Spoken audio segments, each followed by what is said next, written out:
See Milwaukee Road west and marvel at the Milwaukee's huge GE Boxmotors and bipolar electrics that represented what could have been an American railroad power.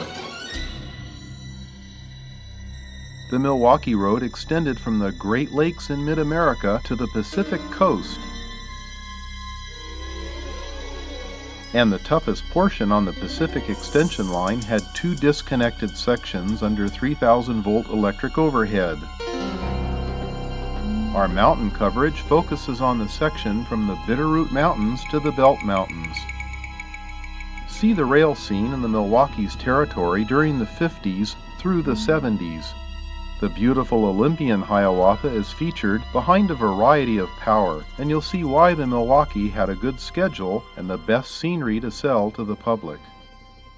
Learn about the Milwaukee's history, strategies, and ultimate failure to beat the James Hill lines out west, such as the Northern Pacific, Spokane, Portland, and Seattle, and the Great Northern.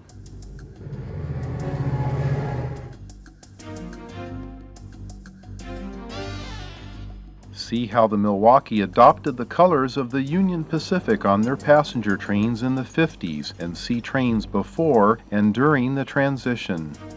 We cover vintage action in the Pacific Northwest from the 50s through the 70s with all the major lines, and show how the Milwaukee almost beat them in the 70s with new trackage rights and business plans to combat the new Burlington Northern Empire. We also checked some action in the Chicago area and show the Milwaukee at work with many other roads calling Chicago home. The Rock Island was a potential merger partner, and the Rock had a similar fate in the 80s. The Indiana Harbor Belt shows up too, since it was once 49% owned by the Milwaukee in better times. We cover some of the Milwaukee's trackage rights and alliances over the Monon and with the L&N to better appreciate the Milwaukee's struggle to find a workable combination in a changing rail scene in the 70s. Back in the mountains of Idaho, we look at the Milwaukee and the way of life that has vanished in the remote, rugged mountains that justified their electric locomotives operating as helpers for heavy freights long past their prime.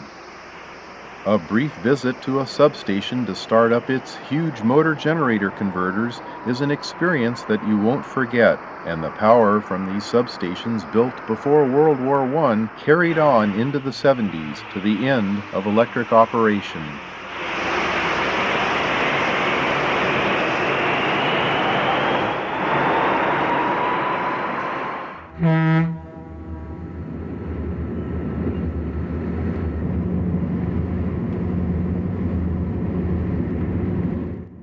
See the incomparable Little Joe electrics and the big GE Boxmotors in many great scenes that will take you back through the filming efforts of 5 top-notch rail fans.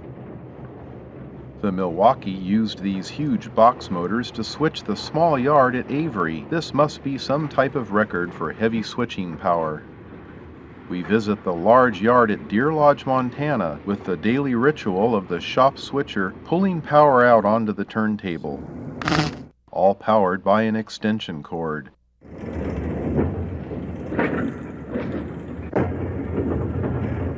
This was an impressive combination of antique equipment used in an effective way by the resourcefulness of mountain railroaders. We explain some of the technical details of the various electric models with diagrams made just for this video. More action at Deer Lodge brings the smaller electrics switching the yard with World War I vintage steeple cab motors.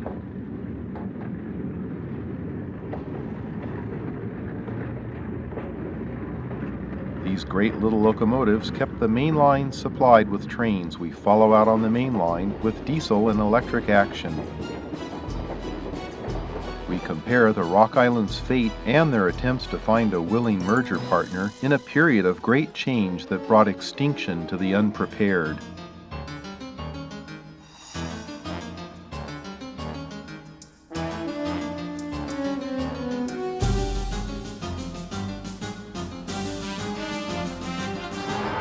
The vintage rock scenes like those of the Milwaukee have never been seen before until now, and this video will bring you a great piece of American rail history.